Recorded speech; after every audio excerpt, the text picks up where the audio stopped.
ಅತಿ ಪುರಾತನವಾದಂಥ ರಾಮ ದೇವಾಲಯ. ಇದನ್ನು ಮೊದಲಿನಿಂದಲೂ ಎಲ್ಲ ವೇಳೆಗೆ ಪೂಜಾ ಕೈಂಕರ್ಯಗಳನ್ನು ನಡೆಸ್ಕೊತಾ ಬಂದಾರ. ಇವತ್ತಿನ ವಿಶೇಷ ಏನಂತಂದರೆ ರಾಮನ ಪಟ್ಟಾಭಿಷೇಕ ಅಯೋಧ್ಯೆದೊಳಗೆ ಆಗ್ತದೆ.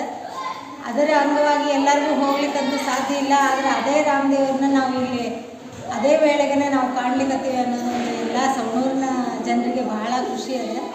ಹೀಗಾಗಿ ನಾವು ಇವತ್ತು ರಾಮದೇವರ ದರ್ಶನಕ್ಕೆ ನಮ್ಮ ಸವಣೂರು ವತಿಯಿಂದ ನಾವೆಲ್ಲರೂ